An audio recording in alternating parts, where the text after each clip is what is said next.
Hello and very welcome back और YouTube channel. आज हम लोग फिर से डिस्कस करेंगे अपनी सीरीज को वन शॉट एग्जाम ब्लास्ट की, जिसमें आज के जो हमारे राइटर हैं वो हैं मिस्टर जॉन गाल्सवर्दी, यानी इनकी कंप्लीट बायोग्राफी, इनसे रिलेटेड वर्क्स, इनके नोबेल एंड ऑनर्स अवार्ड्स, इन सबको डिस्कस करेंगे। साथ ही साथ ये मैं आपको बता दूं कि ये कंप्लीट रिवीजन पैकेज है जिससे आपका एग्जाम क्रैक होगा।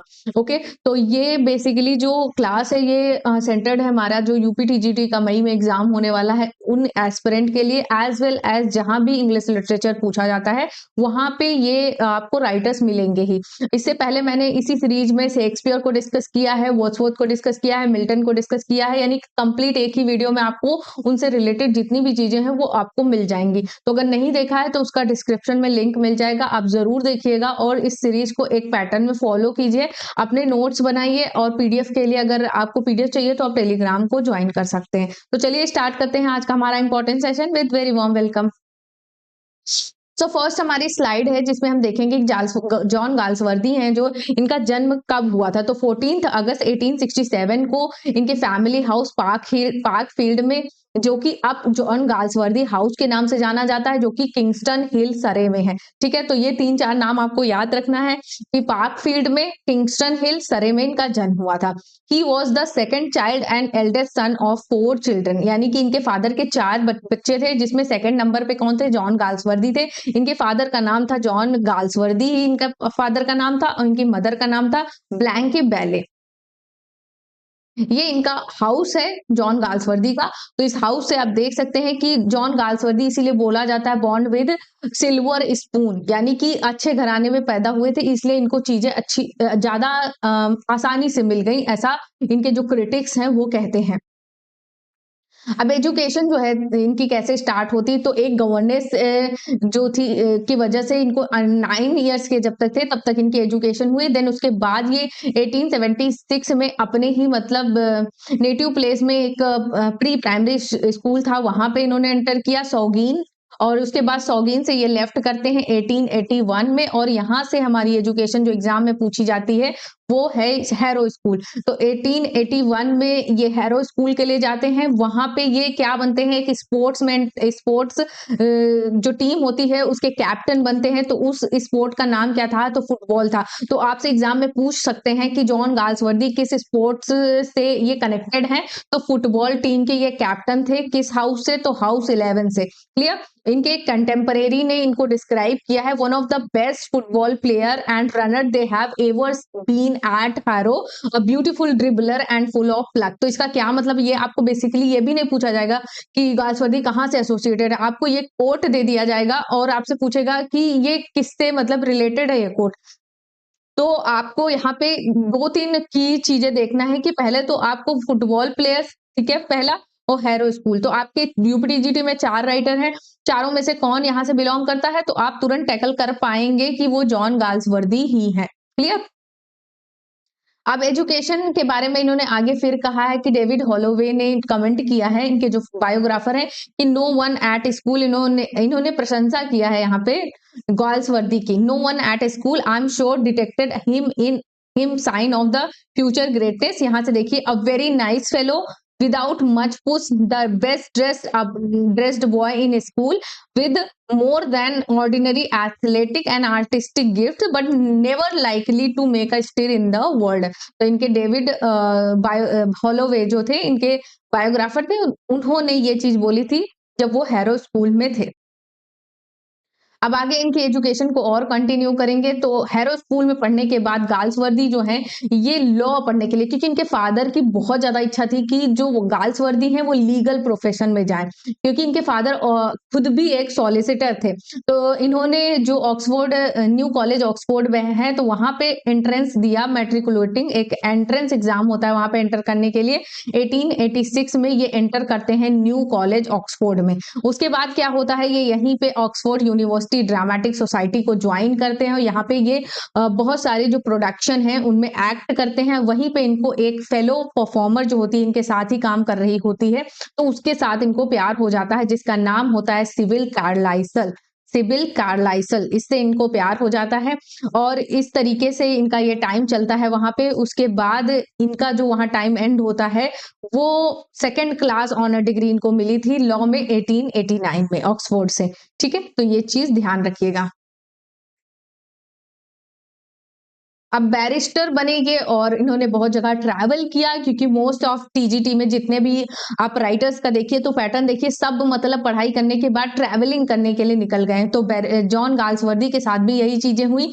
इनके फादर की मतलब ये विश थी कि लीगल प्रोफेशन में जाएं, इस वजह से इन्होंने लॉ की डिग्री लेने के बाद लिंकॉन इल में एज अ बार के तौर पे इन्होंने अपने आप को इस्टेब्लिश कर लिया। उसके बाद हेलोवे जो हैं इनके बायोग्राफर वो कमेंट करते हैं कि जो जॉन गाल्सवर्दी इतनी यंग एज में बैरिस्टर बन गए थे, वो इनके जो फादर थे वो एक सॉलिसिटर थे, उसी के इन्फ्लुएंस की वजह से, उसी के सोर्स की वजह से ये इतनी जल्दी इतना एक्सेलेंस पोजीशन को अचीव कर पाए थे। He was nonetheless unenthusiastic about practising as a barrister, यानी कि बैरिस्टर जैसे प्रोफेशन में इनको कोई इंटरेस्ट नहीं था, बट इनके फादर ऐसा चाहते थे, दैट्स व्हाई ये ऐसा कर रहे थे। उसके बाद क्या होता है कि इनके फादर जो होते हैं इनको एक्सप्लोर करने के लिए कि मतलब जाओ जॉन गाल्सवर्दी तुम अपने आप को एक्सप्लोर करो जाके, तो ये जो ह्यूबर्ट इनका भाई है इसके साथ एक कनाडा की ट्रिप को ये प्लान करते हैं। तो कनाडा की ट्रिप यहाँ पे ये सबसे पहले कनाडा के लिए निकले थे। उसके बाद आगे भी हम इसी चीज को कंटिन्यू करेंगे कि इसके बाद ये फिर से इंग्लैंड वापस आते हैं 1891 को। लेकिन गाल्सवर्दी जो थे इस समय बहुत नाखुश थे। क्यों? क्योंकि जिनका लव अफेयर था उसकी वजह से बहुत नाखुश थे। इस वजह से इनके जो फादर थे एक और ट्रिप प्लान करते थे। देखिए ये बॉर्न विद सिल्वर स्पून थे, इसीलिए देखिए बार बार फॉरेन ट्रिप्स प्लान हो रही हैं। इसी से समझ जाइए कि एक अच्छी वेल्दी फैमिली में जॉन गाल्सवर्दी का जन्म हुआ था। तो यहाँ पे एक और ट्रिप ये प्लान करते हैं, जिससे क्या होता है कि जो उनका इमोशनल है, यानी कि जो अपनी भावनाओं से, अपने अंदर की जो चीजों से वो जूझ रहे हैं, उससे वो बाहर निकल सके, उससे वो डिस्ट्रैक्ट हो सके। इसके बाद नवंबर 1892 में क्या होता है, इनके एक फ्रेंड होते हैं टेड सैंडरसन। ये जब ऑक्सफोर्ड में पढ़ रहे होते हैं तभी से ये इनके फ्रेंड होते हैं टेड सैंडरसन। तो वो एक ट्रिप प्लान करते हैं साउथ सी से लेके ऑस्ट्रेलिया एंड साउथ अफ्रीका तक। लेकिन ये मतलब जो है जो were they hope but fail to meet, लेकिन हाँ, तो ये साउथ सी से लेके ऑस्ट्रेलिया एंड साउथ अफ्रीका के लिए ट्रिप प्लान करते हैं सैंडरसन के साथ 1892 में। इनका ये इसलिए प्लान करते हैं क्योंकि ये यहाँ पे मिलना चाहते हैं थे किसके साथ, तो रॉबर्ट लुइस स्टीवेंसन के साथ, जो कि सैमोआ में थे। लेकिन ये मीटिंग फेल हो जाती है। उसके बाद आगे देखिएगा on the voyage from Adelaide to Cape Town. यहाँ पे ये यहाँ से एडिलेड से लेके केप टाउन के लिए ट्रैवलिंग करना स्टार्ट करते हैं अप्रैल 1893 में। उसके बाद गाल्सवर्दी जो थे इसी शिप में जो इनके फर्स्ट मेट थे, पहले यात्री जोसेफ कॉनराड से मिलते थे, जो जिन्होंने अभी तक अपना राइटिंग करियर स्टार्ट नहीं किया था। और इस तरीके से जोसेफ कॉनराड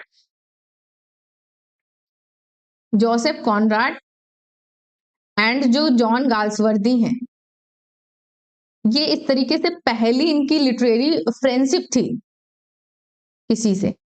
तो यहाँ पे ये दोनों बिकम फ्रेंड्स, तो ये दोनों फ्रेंड्स बन जाते हैं लाइफ लॉन्ग। क्लियर? उसके बाद देखिए यहाँ पे 1904 का टाइम था, ये रसिया के लिए जाते हैं।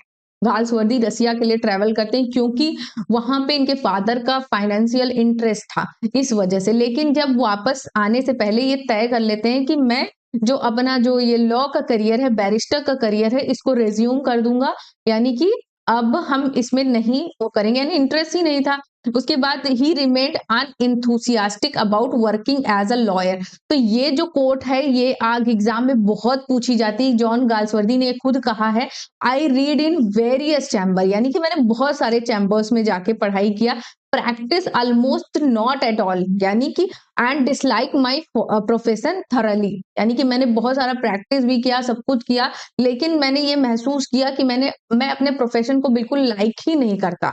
I read in various chamber, practice almost not at all and disliked my profession thoroughly. Okay, love affair and marriage के बारे में बात करते हैं। 1895 का टाइम आता है। ओके।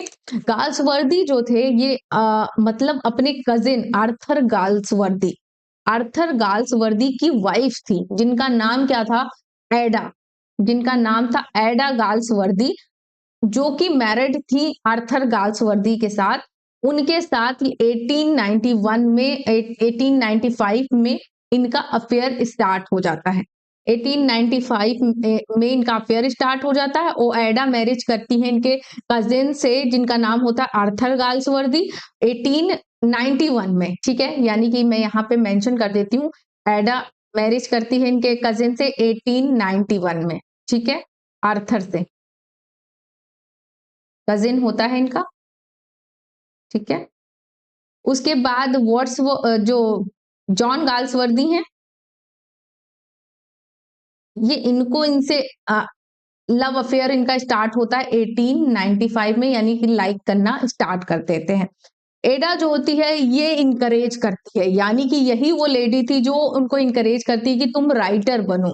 ठीक है, जैसे कि एज हिज टू सिस्टर, जैसे कि इनके सिस्टर जो थी लिलियान एंड मैबेल, जो कि क्लोज फ्रेंड थी एडा की, ये दोनों राइटिंग में थी। तो एडा इनकरेज करती कि गाल्सवर्दी तुम भी राइटर बनो। तो ये यही वो लेडी थी जिसकी वजह से इनकी लाइफ में बहुत सारे चेंजेस आए और आज ये इतने इंपॉर्टेंट फिगर हो गए कि हम इनको अपने सिलेबस में पढ़ रहे हैं। तो फर्स्ट बुक से स्टार्ट करेंगे, तो इनकी जो फर्स्ट बुक्स कौन कौन सी, तो Galsworthy published his first book, जो कि एक फिक्शन थी 1897 में, जब ये 30 साल के थे, यानी 30 इयर्स के थे। It was a volume of 9 short stories, यानी फ्रॉम द फोर विंड्स में आपसे पूछा जाए, from the four winds. Okay, इसमें किस चीज का कलेक्शन है, तो ये बेसिकली इसमें 9 शॉर्ट स्टोरीज हैं, शॉर्ट स्टोरीज, 9 शॉर्ट स्टोरीज का ये कलेक्शन है। और जो कि इन्होंने प्रिंट किया था अपने खुद के पैसों से, इसको प्रिंट करवाया था, 1897 में आया था और ये 30 साल के थे। क्लियर, तो ये फैक्ट्स याद रखिएगा क्योंकि फर्स्ट कलेक्शन आपसे पूछा जा सकता है। आगे हम और इसी को कंटिन्यू करेंगे। एक यंग पब्लिशर थे गेराल्ड डकवर्थ। गेराल्ड डकवर्थ जो थे एक यंग पब्लिशर थे और वो चाहते थे कि मतलब वो गाल्सवर्दी को एक अनदर चांस दें कि वो अपनी सेकंड बुक को पब्लिश कर सकें, जो कि एक नॉवेल थी जॉसिलिन। जॉसिलिन जो कि 1898 में इन्होंने पब्लिश करवाया था। उसके बाद क्या होता है, 1904 तक इनके फादर रहते हैं, फादर इनके जिंदा रहते हैं 1904 तक। तब तक जो इनकी जो एज अ राइटर ये पब्लिश करवा रहे थे, वो एक स्यूडोनियम से पब्लिश करवा रहे थे, यानी अपने ओरिजिनल नेम के साथ ये पब्लिश नहीं करवा रहे थे। उसका कारण कुछ भी हो सकता है, शायद अपने फादर को नहीं नाराज करना चाहते हैं कि वो लॉ प्रोफेशन छोड़ के राइटर बन रहे हैं, दैट्स वाई छुपा के पब्लिश करवा रहे हैं। तो जॉन सिन जॉन नाम से ये पब्लिश करवा रहे थे। जॉन सिन जॉन इनका स्यूडोनियम था 1904 तक। अभी हम आगे डिस्कस करेंगे कि कितनी जो इनके वर्क्स हैं उसमें ये जॉन सिन जॉन के तौर पर इन्होंने पब्लिश करवाया है और आगे कहाँ से ये एज अ जॉन गाल्सवर्दी इन्होंने पब्लिश करवाना स्टार्ट किया है। तो यहाँ पे जैसा कि मैंने बताया हिज 4 बुक्स वर पब्लिश, यानी कि अब जॉन सिन जॉन नेम से इनके 4 बुक्स पब्लिश हुई थी, उनको हम आगे डिस्कस करेंगे। तो ये John Galsworthy published his first 4 books under the pseudonym John Sinjohn के नाम से पब्लिश करवाया था।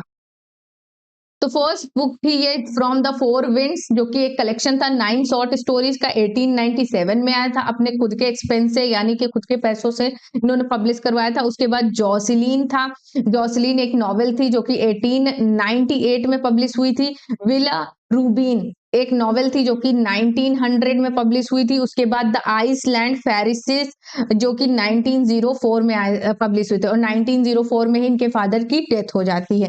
तो ध्यान से याद रखिए, फिंगर टिप्स पे आपकी होनी चाहिए क्योंकि आपसे पूछा जा सकता है, चारों ऑप्शंस कई क्वेश्चंस बन सकते हैं इसमें। तो जॉन सिन जॉन नाम स्यूडोनियम से कौन कौन सी इनके बुक्स आई थी, तो 4 बुक्स आई थी। फ्रॉम द फोर विंड्स 1897, जॉसिलीन 1898, उसके बाद विला रूबीन 1900, द आइसलैंड फेरिसिस 1904। अब मैरिज इन्होंने किया था एडा से, जब तक इनके फादर रहे 1904 तक। ठीक है। तो 1895 में इनका लव अफेयर स्टार्ट होता है और ये क्या करते, अपने जो लव अफेयर को छुपा के रखते, सेक्रेट रखते हैं कि इनके फादर की मतलब जो इतनी ज्यादा इन्होंने नाम कमाया था, सॉलिसिटर थे, तो उनकी बदनामी ना हो या उनका नाम ना इफेक्ट हो, इस वजह से अपने लव अफेयर को इन्होंने छुपा के रखा। अब 1904 में इनके फादर की डेथ हो जाती है। अब असली कहानी यहाँ से स्टार्ट होती है। तो आर्थर जो थे गाल्सवर्दी, जो कि इनके कजिन थे और एडा के हस्बैंड थे, ठीक है। तो इन्होंने डाइवोर्स फाइल कर दिया 1905 में। उसके बाद डाइवोर्स जो है वो 13 सितंबर 1905 को हो गया। उसके बाद एडा ने मैरिज कर लिया गाल्सवर्दी से केवल 10 दिन बाद, ठीक है। केवल 10 दिन बाद, यानी कि 13 को इनका डाइवोर्स जो है फाइनल हो गया। तो 13 से 10, तो 23 सितंबर 1905 को ये मैरिज कर लेते हैं, किसके साथ, एडा के साथ। The marriage which was childless, इनके कोई भी बच्चे नहीं थे और जब तक इनकी डेथ हो जाती तब तक इनके कोई भी बच्चे नहीं रहे। अब एडा ही वो की फिगर थी जो कि इनकी लाइफ में बहुत इंपॉर्टेंट रोल बनाया और इनको एज अ ग्रेट ड्रामेटिस्ट या प्ले राइट बनने के लिए इनकरेज किया। तो हम इस लेडी को काफी ज्यादा थैंक्स कहते हैं कि इसने इनकरेज किया गाल्सवर्दी को। उसके बाद इनका ग्रोइंग फेम स्टार्ट होता है। लेडी लक इनकी लाइफ में आ चुकी थी, अब ये ग्रो करेंगे। उसके बाद द आइसलैंड फेरिसेस 1904 में आया था, जो कि बहुत सारी प्रशंसा इसने बटोरी। उसके बाद इनके जो बायोग्राफर हैं वीएच मैरोट, तो ये कोट आपसे पूछा जा सकता है, ये फ्रेज कि एनस मिराबिलिस, इसका मतलब क्या नाम है, तो ग्रेट ईयर्स है ना, इसको ये बोलते हैं ग्रेट ईयर्स, मार्वेलस ईयर्स है ना। एक ऐसा जो बहुत टाइम बाद अच्छा समय आता तब बोलते हैं, एक लैटिन फ्रेज है। तो वीएच मैरट इनके बायोग्राफर हैं, तो उन्होंने गाल्सवर्दी के लिए ये बोला है। इन मार्च इनकी एक नॉवेल थी द मैन ऑफ प्रॉपर्टी, जो कि पब्लिश करवाया था विलियम हेनीमैन ने उसको पब्लिश करवाया था। उसके बाद इन दिसंबर हार्ले ग्रैंडविल बार्कर जो थे, उन्होंने डायरेक्ट किया था the silver box at the royal court theatre in London, ठीक है। इन दिसंबर हार्ले ग्रांडविले बाकर, ये नाम याद रखिएगा, इन्होंने डायरेक्ट किया था सिल्वर बॉक्स को, जो कि परफॉर्म कहां पे हुआ था, रॉयल कोर्ट थिएटर लंदन में। Clear, okay. उसके बाद हम इसी को कंटिन्यू करेंगे, इनके ग्रोइंग फेम को। तो सिल्वर बॉक्स जो था ये फर्स्ट प्ले था, 28 प्लेस इन्होंने लिखा है, उसमें से ये फर्स्ट प्ले था, तो ये चीज भी ध्यान रखिएगा, फर्स्ट प्ले था। It was as a dramatist इनको फर्स्ट प्ले ऐसा था, एज अ ड्रामेटिस्ट इनको वाइडली फेमस कर दिया, लोग इनको जानने लगे। At the St. Martin Theatre, London in 1920, Galsworthy had his big box office success with the Skin Game. Skin game के साथ इनको एक बॉक्स ऑफिस सक्सेस मिली। बेसिकली जो स्किन गेम था वो जो कैपिटलिस्ट लोग थे और जो ग्रो हो रहे थे अपने बिजनेस में, तो उनको एक तरीके से जेलसी देखने को मिली और किस तरीके से उन्होंने जो विमेंस होती थी उनको यूज किया लोगों को डाउन करने के लिए, ये इसमें दिखाया गया है। The success of the play quickly led to Broadway production and a film version featuring the West Wind cast headed by Edmund Gwen। तो इसको भी फिल्म के रूप में बनाया गया, तो ये चीज ध्यान रखिएगा। अवार्ड एंड ऑनर की बात करूं तो इनको इंटरनेशनल पेन क्लब, तो ये क्या था, तो बेसिकली ये एक तरीके से एक ऑर्गेनाइजेशन था, एक क्लब था जिसमें पोएट, इजाइस्ट और नॉवेलिस्ट इंक्लूडेड होते हैं। तो P stands for poets, E stand for essayist and N stand for novelist, जो कि फाउंड किया गया था लंदन में।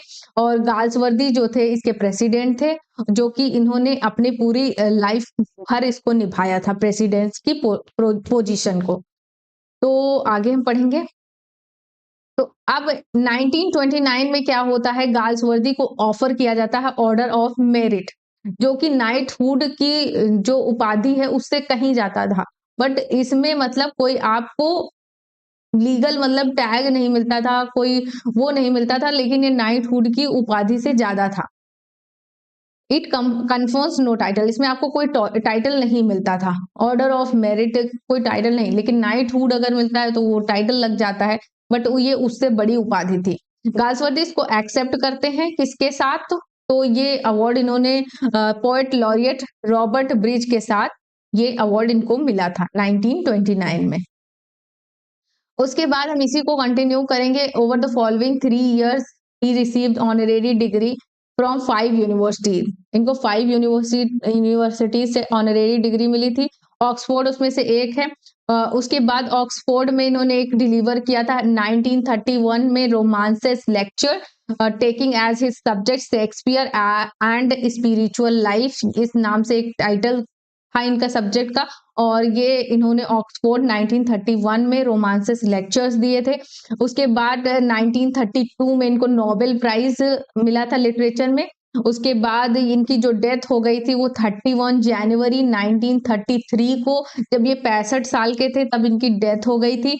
और इनका जो डेथ का कारण था वो इस तरीके की बीमारियां थी जिसमें cerebral thrombosis, arterial sclerosis and brain tumour, basically brain tumour की वजह से इनकी डेथ हुई थी। अब हम गाल्सवर्दी के प्लेस देखेंगे तो क्रोनोलॉजिकल ऑर्डर में ये प्लेस हैं। तो जॉन गाल्सवर्दी का first place the silver box जो कि 1906 में, जॉय 1907 में, स्ट्राइफ 1909 में, जस्टिस 1910 में, the little dream 1911, the pigeon 1912, the eldest son 1912, the fugitive 1913, the mob 1914, a bit o' love 1915, the foundations 1916, the skin game 1920, six short plays 1921, ये collection है। Family man 1921, loyalties 1922, Windows 1922, उसके बाद the forest 1924, उसके बाद old English 1924, the snow 1925, escape 1926, the silver spoon 1926, exiled 1929, the roof 1929। तो ये इनके important place थे और इसमें से जो भी इंपॉर्टेंट प्लेस हैं उनको चैनल पे पढ़ाया भी है, तो अगर नहीं देखा है तो उनको जरूर देखिएगा क्योंकि वो एग्जाम्स में पूछे गए हैं। द क्रॉनिकल्स ऑफ गाल्सवर्दी ने कुछ क्रॉनिकल्स लिखे हैं, ये कॉम्बिनेशन ऑफ नॉवेल्स जो होती हैं उनको बोलते हैं। The chronicles of Galsworthy is a series of novel and short stories. Okay, तो इसमें फॉरसाइट फैमिली को फॉलो किया है इन्होंने। द सीरीज इंक्लूड 3 ट्रिलॉजीज, इसमें 3 ट्रिलॉजीज आपको मिलेंगी। द फोरसाइट सागा, उसके बाद अ मॉडर्न कॉमेडी, उसके बाद the end of the chapter, end of the chapter basically, ठीक है। The foresight saga, the a modern comedy, end of the chapter, ठीक है। तो ये क्रॉनिकल्स हैं, 3 क्रॉनिकल्स इन्होंने लिखे थे। अभी जो ट्रिलॉजी है वो है द फोरसाइट सागा, ये 1906 से लेके इन्होंने 1921 तक इसको लिखा है, तो इस चीज को ध्यान रखिएगा। The first trilogy in the chronicles Galsworthy includes the man of property, उसके बाद इन चांसरी, उसके बाद टू लेट। और यहाँ पे जो आपको दिख रहे हैं इंडियन समर ऑफ फोरसाइट और अवेकनिंग, ये क्या है? तो ये इंटरल्यूड्स हैं, ठीक है, शॉर्ट स्टोरी, ठीक है, ये कनेक्ट करने के लिए। नेक्स्ट जैसे कि इसमें 3 जनरेशन को दिखाया गया है, तो इंटरल्यूड्स में क्या है, उनकी कहानी इंट्रोड्यूस की गई है, फिर उसको नॉवेल में फिर कन्वर्ट करके दिखाया गया है। ओके, मॉडर्न कॉमेडी 1924 से लेके 28 तक रही, ये सेकंड ट्रिलॉजी थी। ये जो ट्रिलॉजी थी इसमें द व्हाइट मंकी 1924 में नॉवेल आई थी, द सिल्वर स्पून 1926 और सॉन सॉन्ग ये हमारा जो था ये 1928 में आया था, ठीक है। तो ये सेकंड ट्रिलॉजी है और इसमें भी 2 इंटरल्यूड हैं, silent going and passer by, ये इंटरल्यूड्स हैं इसमें।